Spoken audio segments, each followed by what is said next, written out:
साथियों, जय हिंद साथियों। मैं आपका दोस्त महेश सिंह शेखावत आपके समक्ष मैं हर बार भारतीय सेना, नौसेना और वायुसेना से संबंधित वीडियो लेके आता हूँ। कौन सी भर्ती कब होगी, कहाँ होगी, कैसे होगी, कॉमन एंट्रेंस एग्जाम कब होगा, ये सारे प्रोसीजर मैं आपके समक्ष लेके आता हूँ। लेकिन साथियों, आज एक विशेष इशू है जिसके बारे में आपको और हमको सबको विचार करना है। आपको पता है कि जब कोई स्टूडेंट किसी भी कंपटीशन की तैयारी करता है तो उसे बहुत मेहनत की आवश्यकता होती है। चाहे वो भारतीय सेना का कंपटीशन हो या स्टेट गवर्नमेंट का हो, सेंट्रल गवर्नमेंट का हो, कोई भी कंपटीशन हो, कितनी मेहनत करने के बावजूद, कितनी तपस्या करने के बावजूद, उनके माँ बाप का आशीर्वाद, उनके दोस्तों का सहयोग, उन्हें गुरुजनों का मार्गदर्शन मिलने के बाद कहीं अंत में जाके उसे सफलता मिलती है। इतनी कड़ी तपस्या करने के बावजूद उसे सफलता मिलती है और फिर समाज में कुछ लोग उस सफलता को असफलता में बदली करने में तैयार रहते हैं।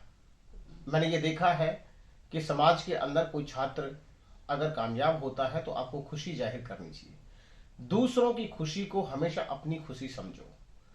अगर आप किसी के लाइफ के अंदर अड़चन पैदा करेंगे तो कतई आप मानवता नहीं दिखा रहे हैं।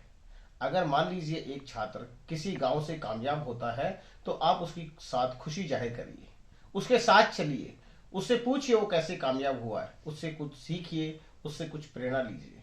लेकिन आज हमारे समाज में क्या हो रहा है कि आखिर ये बच्चा या बच्ची कैसे कामयाब होगा, हम इसको आगे जाने से कैसे रोकें। कुछ ना कुछ सामाजिक विडंबना डालकर आप उसके खिलाफ, उसके अगेंस्ट एफआईआर दर्ज करवा देते हैं। साथियों, ये बहुत बड़ा पाप है। आप उसके अगेंस्ट अगर एफआईआर दर्ज करवा देंगे, उसका पुलिस वेरिफिकेशन नहीं होगा। क्या आप सही दिशा में चल रहे हैं? अगर आपको कोई दुश्मनी ही उससे निभानी है तो आप कंपटीशन करके निभाइए। अगर वो 50,000 सैलरी की जॉब पाता है तो आप 1 लाख की पाइए। आपको कौन रोक रहा है? आप उससे ज्यादा मेहनत करिए, आप उससे प्रेरणा लीजिए, आप उसका साथ दीजिए। लेकिन किसी की लाइफ को स्पॉइल करने का, बर्बाद करने का अधिकार आपको किसने दे दिया? आज समाज के अंदर, खासकर गांव में ये बात हो रही है। अगर मेरा पड़ोसी कामयाब हो गया तो आपको वो सफलता हजम नहीं हो रही है और किसी न किसी तरीके से आप बाहरी मन से तो खुश है लेकिन आंतरिक मन से उसके खिलाफ षड्यंत्र रच रहे हैं। ये षड्यंत्र कभी न कभी आपको महंगा पड़ेगा। ये षड्यंत्र कभी न कभी आपके परिवार को बर्बाद कर देगा। ये षड्यंत्र उस बच्चे का जीवन तो बर्बाद कर रहा है और आपने दुश्मनी को और पक्का कर दिया। इसलिए मैं आपसे हाथ जोड़कर विनती करता हूं कि किसी भी छात्र और छात्रा का जीवन बर्बाद ना करें।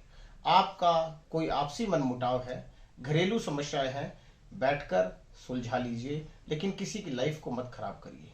बहुत मुश्किल से सर्विस मिलती है आज इस जमाने में। आज 135 करोड़ के इस देश में गवर्नमेंट जॉब, गवर्नमेंट सर्विस लेना कोई आसान काम नहीं है। बहुत तपस्या होती है और उसके बाद आप उसके खिलाफ कुछ ऐसी कार्रवाई करते हैं कि वो ज्वाइन नहीं कर पाता। क्या आपको संतुष्टि मिलती है? क्या आपके अंदर कंपटीशन करने की हिम्मत नहीं है? क्या आपके अंदर वो ताकत नहीं है कि आप उस छात्र से कंपटीशन करें? अगर आपको दुश्मनी ही निभानी है तो उससे ऊपर बढ़ के देखिए, उससे ऊपर उठ के देखिए, उससे ज्यादा कामयाब होकर देखिए। अगर ये छोटे मोटी हीन हरकतें करेंगे, गंदी हरकतें करेंगे तो समाज में आपका स्तर और नीचे गिरेगा। तो मैं आपको इतना ही कहता हूं कि जो लोग कामयाब होते हैं उनसे सीखिए, उनसे प्रेरणा लीजिए, उनका साथ दीजिए। उनके खिलाफ एफआईआर मत करवाइए, उनके खिलाफ पुलिस रिपोर्ट मत करवाइए, उनको मारने का या उनको चोट पहुंचाने की हिम्मत मत करिए। किसी का अगर आप सहयोग नहीं कर सकते, किसी का साथ नहीं दे सकते, तो आपको किसी को नीचा गिराने का अधिकार भी नहीं है। दोस्तों, ये छोटा सा सुझाव मेरे आपसे मैं कर रहा हूं। इस सुझाव को, इस एडवाइस को मानकर आप किसी को, जीवन को इतना ऊपर उठा दो कि लोग खुद ब खुद आपके पास चलकर आए और आपको खुद प्रेरित करें कि आपको भी कैसे कामयाब होना है। अपने माता पिता को समझाएं, आपके दोस्तों को समझाएं और इस वीडियो को इतना ज्यादा फैला दो कि ये मेरा छोटा सा मैसेज हर छात्र के मोबाइल में हो। हर उस माता पिता को सुनाओ जो दूसरे के लिए प्लानिंग कर रहे हैं कि कैसे उसको एक बार कामयाब हो जाए, हम कैसे रोकते हैं, कैसे उसके खिलाफ एफआईआर करवाते हैं, कैसे उसके खिलाफ पुलिस रिपोर्ट करवाते हैं। मैं आपको सच बता रहा हूँ, ये बहुत ही घिनौना पाप है। भगवान आपको माफ नहीं कर सकता अगर आप ऐसी हरकत किसी के खिलाफ भी करते हैं।